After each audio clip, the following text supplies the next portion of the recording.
少奶奶，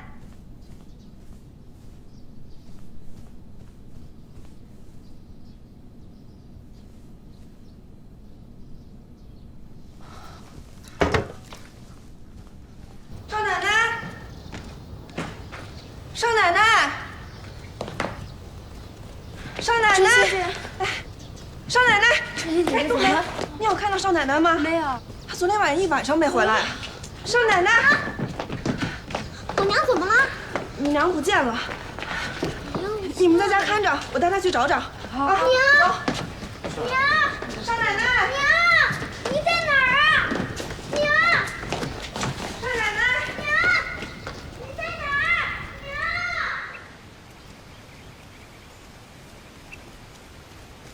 少奶奶，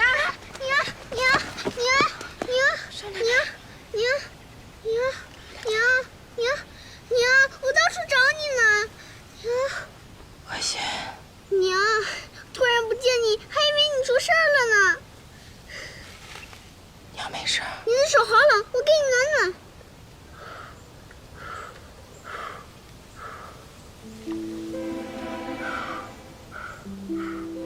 娘，我们回家吧，你得去六船听晨会，我还得去上学呢。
辖地还要小，而他们的人口只有我们的1/12。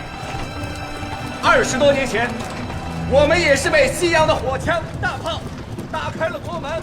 有沈星移吗？是他。20多年过去，他个已死之人还这般招摇，是不是给王爷惹事儿吗？惹事儿就算了，他现在这是明目张胆的宣传变法。这不是在给王爷添堵吗？那我们要不要敲打一下沈家？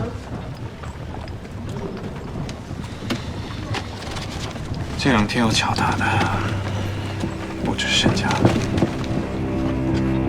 经查，这些日子到处宣传变法的学生，大多出自正仪学堂。正仪学堂是新开的一间新式学堂。据说山长姓康，是个从日本回来的留学生。在我管辖的地盘上，竟然还出了这么一号人物，我竟然都不知道。赵大人，杜老板来了，请他进来。是。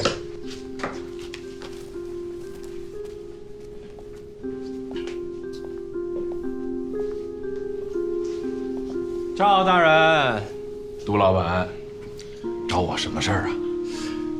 今天我确有一事儿找你。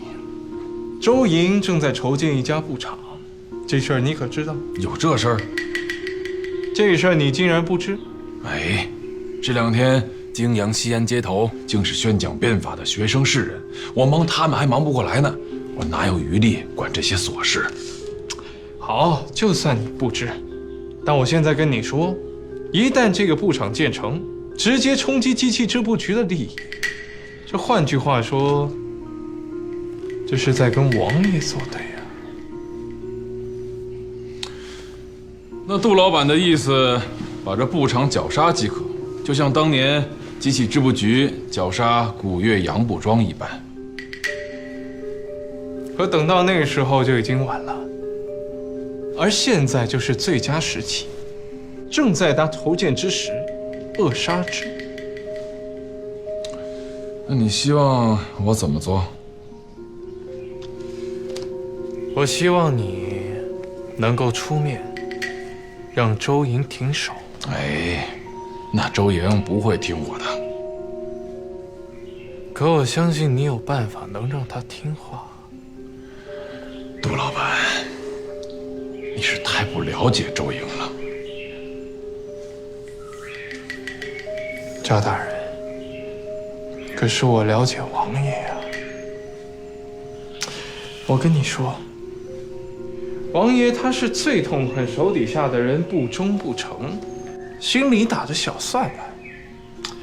更何况，你跟周莹的关系，王爷可是心知肚明的。如果你为了周莹，置王爷的利益于不顾，王爷心里会怎么想啊？赵大人，你最大的优点就是识时务，我希望你这个优点能够一以贯之，继续保持啊。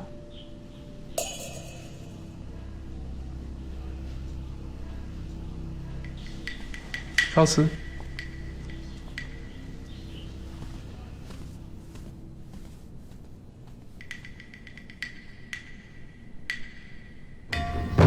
周莹，我们把这土木作坊拆掉，然后推出去，然后再往那边那块空地一直往那边扩张。这样，等我们这泾阳布厂建成了，别说是陕西机器织布局，就是比那画册上的那英吉利工厂，那都还得宏伟。好，很好。大哥，你怎么来了？我去东院找你，王世军说你在这儿，我就来了。你来的正好，正好帮我看看。我打算新建织布工厂，这块地怎么样？此事恐怕要费些周折。怎么了？明理找我，要我威逼你打消这个念头。我建织布工厂，其中一个重要的原因，就是要压垮机器织布局，从而夺走王爷对他的恩宠。我知道，估计他也想到了这个后果，所以要千方百计地阻止你。那你打算怎么阻止我？我打算以巡抚之尊下令，严禁你筹办工厂。做好准备。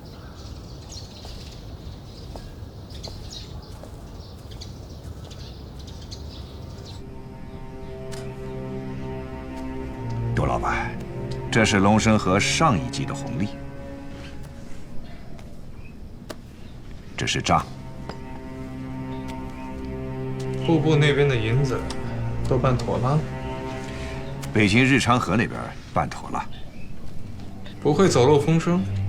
请王爷放心，经办的人都非常可靠。二少爷回来了。是。之前跟你和王爷都禀报过了，但王爷不是已经同意了吗？是啊，王爷怜惜你劳苦功高，同意他回来探亲，可没同意他回来变法。变法？这不可能。他整天老老实实的在学堂教书呢。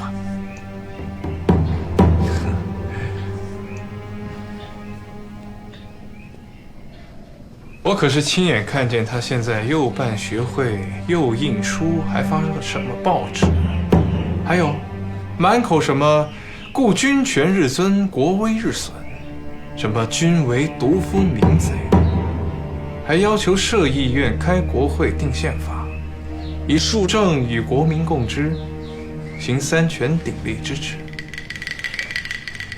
这是变法吗？这是造反！杜老板，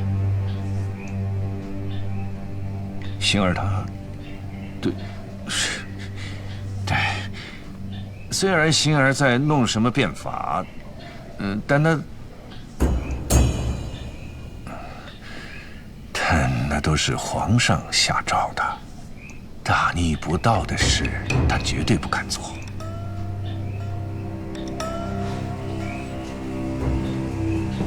可你们沈家的主子是王爷，不是皇上。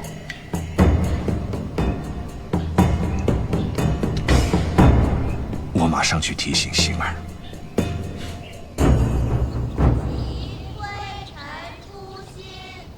逐层换体，皆贤皆微分而来。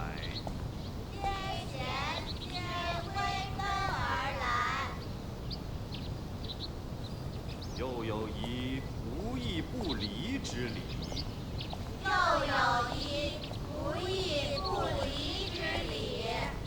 行乎其内。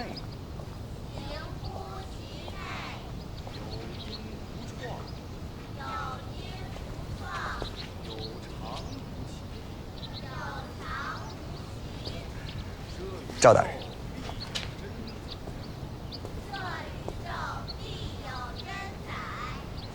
沈星移，你不是已经死了吗？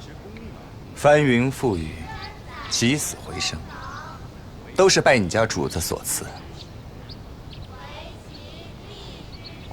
你既然已经活下来，理应隐姓埋名，谨小慎微，怎么还如此招摇？又是上街，又是演说，还发传单。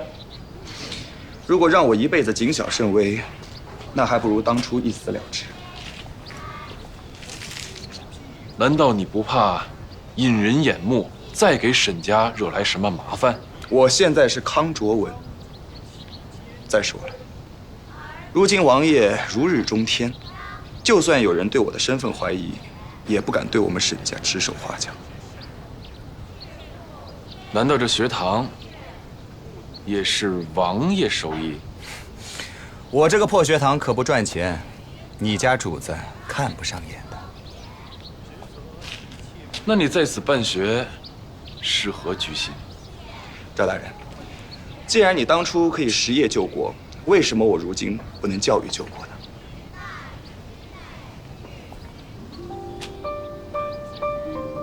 没想到你有如此志向。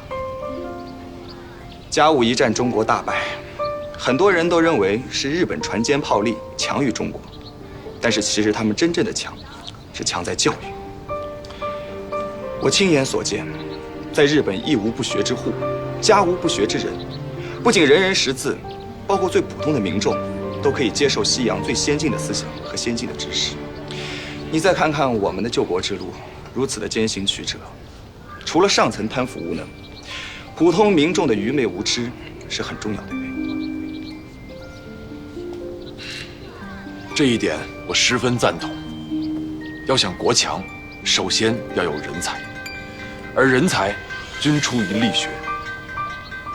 沈星移，没想到你荒唐了大半辈子，终于做了一件好事。赵大人都已经投到王爷门下了，还知道这是好事？彼此彼此，彼此彼此。我爹乃是一介草民，身不由己还说得过去。可是赵大人，你是一个出身甚严的堂堂儒生啊，都学得这么趋炎附势，我真是想不通。我有一件事情一直也没想通。王爷害你入狱，害得你们沈家耗尽家产，你爹竟然还帮王爷开钱庄、开贸易行。你不是也知道王爷之贪之腐，登峰造极吗？你还不一样为他鞍前马后？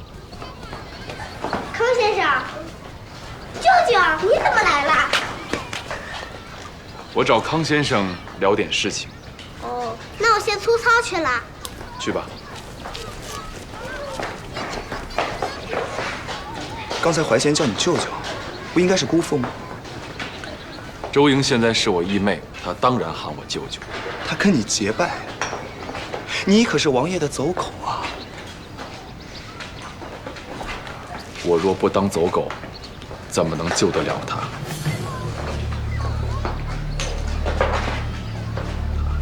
原来如此，赵大人，我收回我刚才说的话。没事。周英最初听说我投靠了王爷，也恨不得把我杀了。刚才的你那番言语，对我来说，已经算是柔和的了。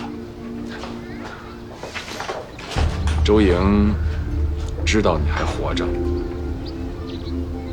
前不久我们见过一面。那你们打算？我跟他不会再见面了。啊，对了，你今天找我来做什么？我本来只是想来看看，这正仪学堂的山长是何许人也，没想到是你。既然如此，我觉得我们倒是可以好好谈谈。有什么好谈的？我记得多年以前我们讨论过，如何让沈家摆脱杜明礼和王爷的盘剥压榨。我记得那个时候你让我跟你一个阵营，一起投靠李大人。幸好我当时没那么做。是啊，没过2年，我自己也投到了王爷的阵营。现在想想当初的自己，的确有点天真。不过当初我有一个建议，现在看来仍然是对沈家有利。你可以直说。沈行义，我们联手除掉明礼。你为什么要干掉杜明礼？你想取代他在王爷那的位置？不，为了保护周莹。从眼前看，周莹正在筹建新的织布工厂，而明礼一心想要扼杀。从长远看，周莹和明礼迟早会有一场生死之战。沈行义，我们需要你的支持。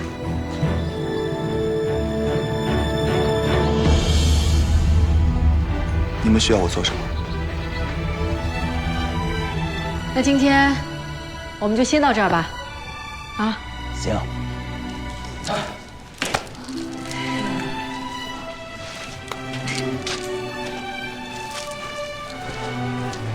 二叔，最近有见过大哥吗？啊，就那天在这儿吃了一顿饭，就没再见过了。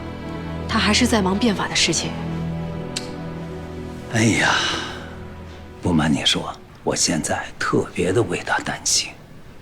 泾阳街头那些报纸传单我也看了，有些话在理，有些话要把皇上这样那样着实的字眼呐。我特别的担心这孩子会惹祸上身。二叔，别太担心了。这朝廷究竟是个什么想法？我去问问赵大人。行，那就拜托你了。赵怀师，皇上刚刚明发上谕，鼓励民间办厂，你就下这封厂的命令，你想干什么？你想抗旨吗？在下不敢。你不敢个屁！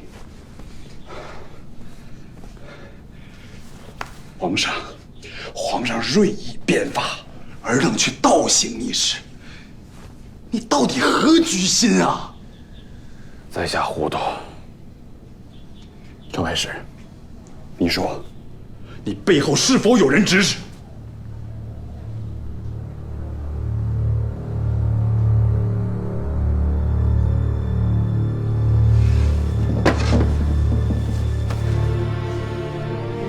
怀师，我念你我同窗之谊，只要你赶紧撤销这命令，不然我可是要上书皇上弹劾你的。武则，我如此糊涂，你最好不要轻易放我。你最好上书皇上，好好告我一状，并且一定要追究我背后指使之人。我求求你，越快越好。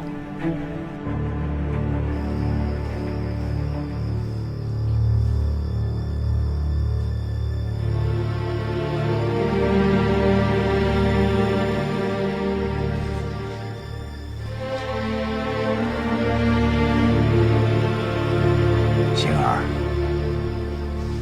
爹，你怎么来了？爹，我还想着这2天忙完手头的事儿，回家一趟，看看你和娘呢。你倒好，自己跑来了。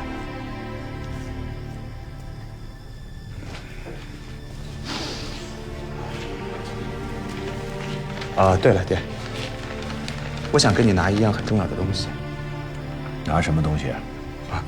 这些年以来，我们沈家跟龙申河分红的账本，我要求精细到每一个月、每一笔账。你要这个东西干什么？爹，你相信我，这件事情对我们沈家来说只有利没有弊。我不能给你。为什么？来。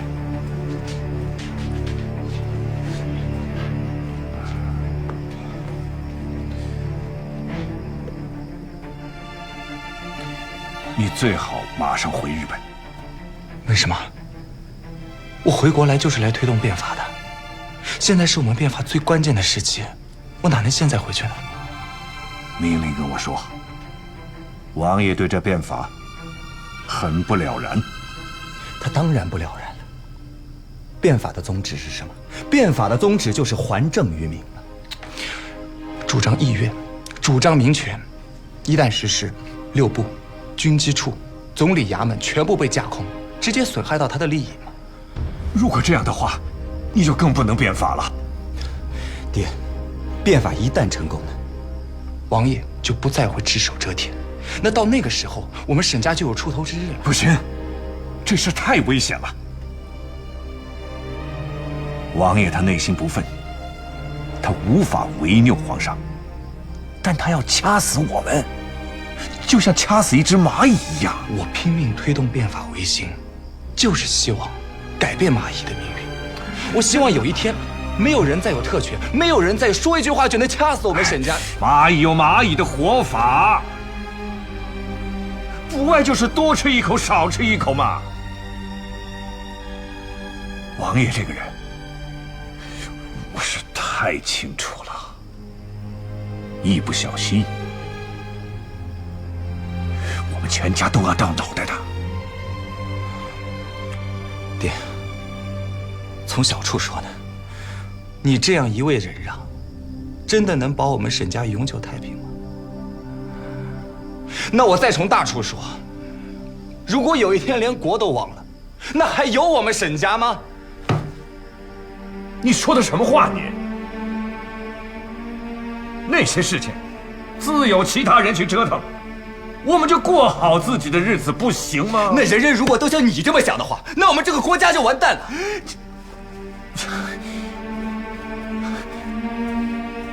什么救国？什么变法？这些是神仙打仗的事情，我不许你掺和这事儿。爹，其余的事情我都可以答应你，唯独这件事，万万不能。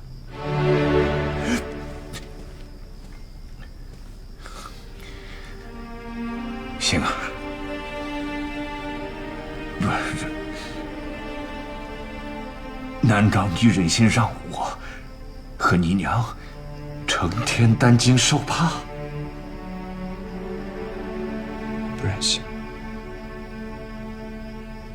但是我更不忍心看到天下人天天担惊受怕。难道你忍心让民以你为把柄，不断的敲诈勒索我们沈家吗？不忍心，可是我更不忍心看到天下人被奴役、被欺凌。星儿，我们沈家可再也经不起一丝折腾了呀！啊，爹，我做的所有的事情，就是为了让天下人不受折腾。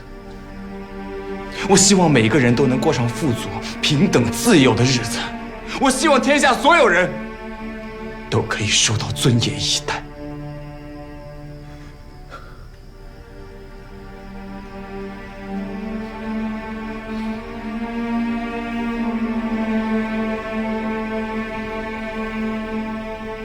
还是不听我的。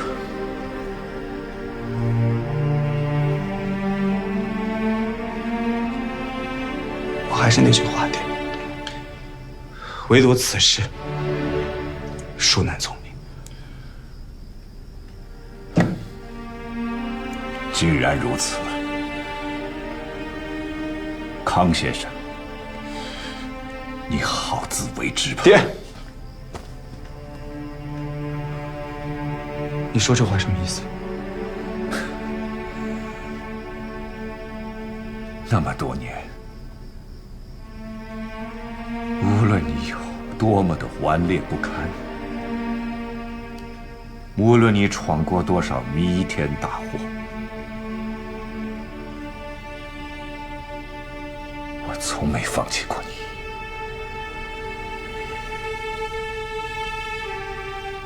因为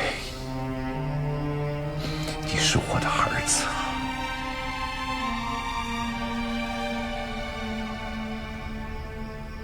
但如果今天你还要一意孤行，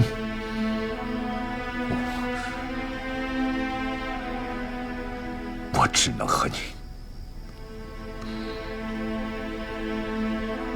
断绝父子关系。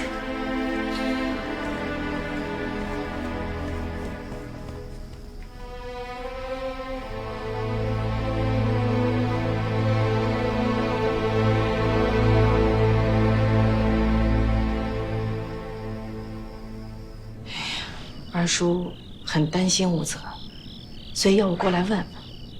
变法乃是皇上主导，无责投身其中，也算是大势所趋。至少眼下不足为虑。那我就放心了。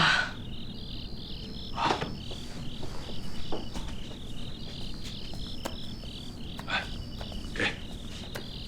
这是什么？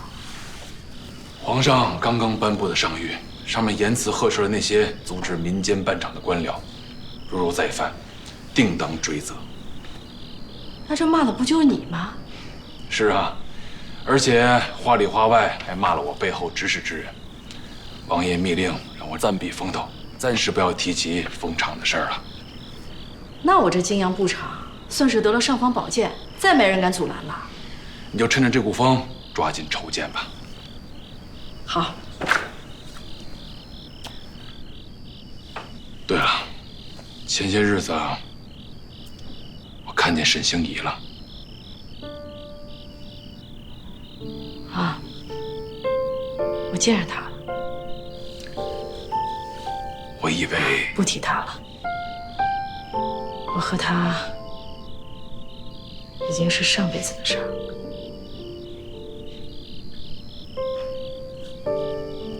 好。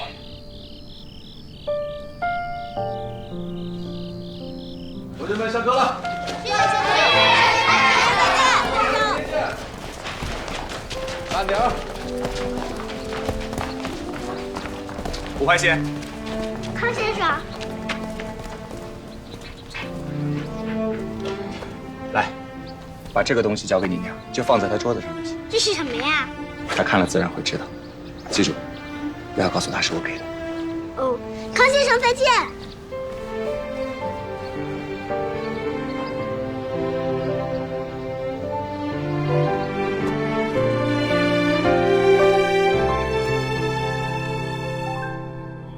30年前，日本开始引进缫丝、纺织等西洋机器，建立工厂，推广技术，并辅以其他变法措施。短短数年，就见成效。而今，日本借工业之盛，国力大增，不仅废除了与西洋各国签订的种种屈辱条约，重新夺回了国家主权，便俨然成为亚洲强国，乃至世界强国。对齐了，对齐了啊！好。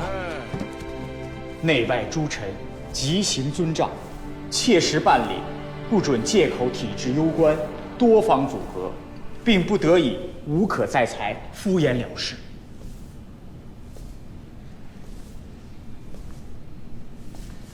如果严格按照皇上的旨意，陕西要裁撤多少官员，至少300多名。这些被裁撤的官员有没有说如何安置？没有。大人，虽然被裁撤之人多是冗员，但一下裁撤如此之多，又无安置之法，只怕……这样吧，先搁着。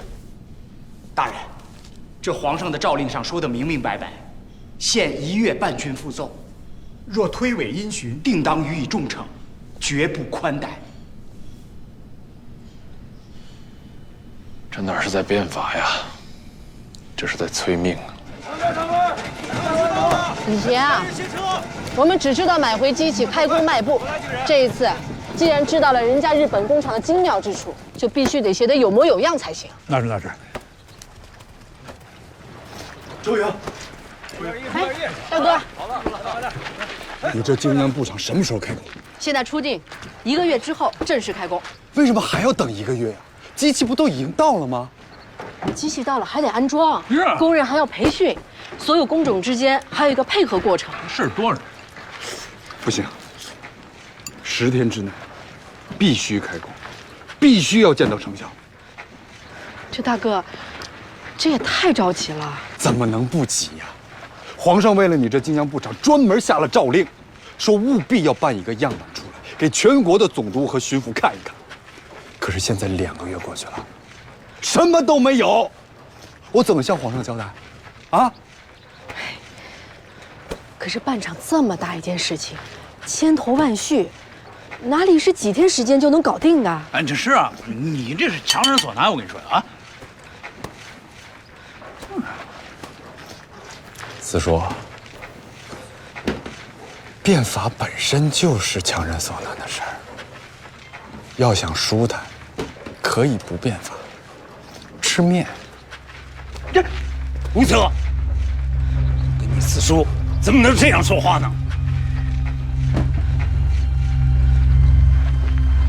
韩正，我把话撂着，15之前必须开工，如若不然，我便上书皇上，取消你们泾阳布厂所有的离税优惠，而且我还会告你们，说你们假借变法办厂，沽名钓誉。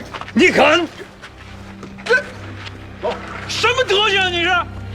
这，哎，二哥，二叔，来人！来，快来！扶进去。小姑娘，老爷，这么多。大人，能缓一缓的我都捡出来了，这些都是最急的。大人，夫人来了。哎，你来的正好，我正好啊有几个要设商务局、商会的这几个诏令，你帮我看看，想想办法，怎么能应对一下？我是来向你求助的。哦，怎么了？这个吴泽非要泾阳布厂在10天之内开工，这怎么可能？所有机器还没有安装完毕呢。又是吴泽。赵大人，不好了！怎么了？学政大人刚出家门，就被100多个童生秀才给围攻了。那是为什么？科举制度废了，现在要求把文庙全部改成新式学堂，这些书生啊都不干了。呀，怎么会这样？现在鼓吹变法的这些人，压根儿就不知道民间的疾苦，都是纸上谈兵罢了。他们的心倒都是好的。朝廷上下原本支持维新变法那些官员，到现在都渐渐的对这些维新派产生了反感，更不要提那些原本就反对变法的王公贵族。那行了，我先把学政大人解救出来再说吧。哦，对了，有机会的时候提醒一下吴泽，省着以后局面不可收拾。那个，有机会的话，你也提醒一下他。好，走。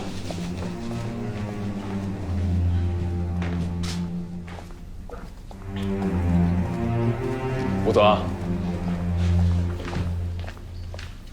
吴泽，你来的正好，我正要找你。我有事要跟你商量。这名单上的人必须立刻革职。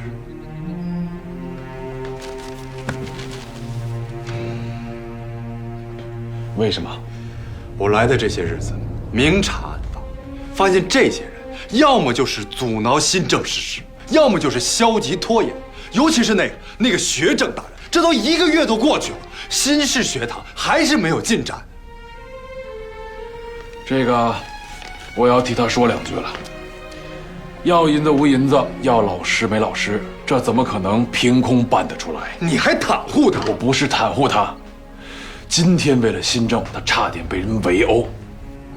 大家不是消磨拖延，是在疲于奔命。如果你们不改掉那个旧时的官僚做派，自然是难以实现。可是现在，这变法的诏令几乎每天都得送来，那最多1日可以收到10几份的诏令，有商务，有教育，有军务，连我都不知所措。那你让这些下面的官员和普通的民众怎么办？我说吴泽，这一点，你们是不是可以变通一下？如何变通？我以为法令的颁布可以暂停，至少先把绝不能停，至少可以先变一部分。赵白石，你千万不要存如此想法。我告诉你，变法一说，能变则存，不变则亡，全变则强，小变则亡。照你们这么个变法，不出3月一切全乱。没错，我们要的就是天下大乱。你说什么？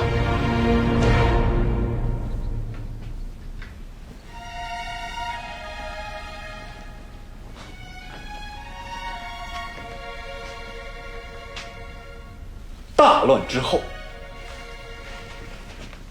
才是大治。吴泽，你动了脑子想想，这几百年来积下的毛病，这几天之内就能给编过来？赵白石，你不要为自己的背了严的而找借口。我看你分明就是不想变法。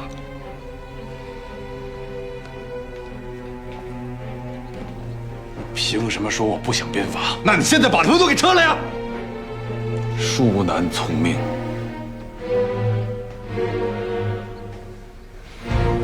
撤，还是不撤？不撤。好，好，那我就马上上书皇上，参你违拗钦差，阻挡变法。到时候，你可不要怪我，怪我不顾同窗之义，因亲之义。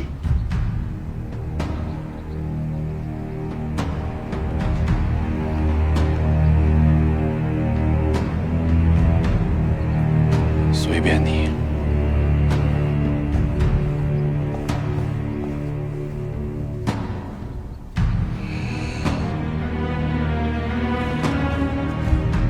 四叔，赵大人被罢官了。是啊，据说是吴泽干的。这大哥是疯了吧？可不是。那二叔呢？一听急了，这跑去找吴泽去了。吴泽，爹，您怎么来了？吴泽，别再搞什么变法了，马上跟我回家。爹，变法成败在此一举，让我现在和您回家，怎么可能呢？吴泽，从古至今，那些变法的商鞅、吴起、王安石，哪个有好下场？啊？爹，我和他们不一样。你看你，废科举、裁冗员，到处挑事，到处得罪人，就连赵白石这样的好官，也被你罢免了。你说，你到底想干什么？爹，赵白石乃朝廷大员，顽劣不化，不识大体，处处与我作对。我弹劾他，那是大义灭亲。你这是变法吗？你这分明就是顺我者昌，逆我者亡。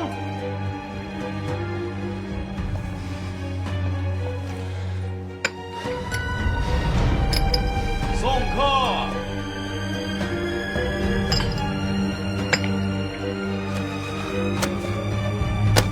吴泽，你敢撵你爹走？爹，我很忙，有好几个奏折等着我写呢。对了，爹，泾阳布场到底是什么情况？15日之前能不能开工？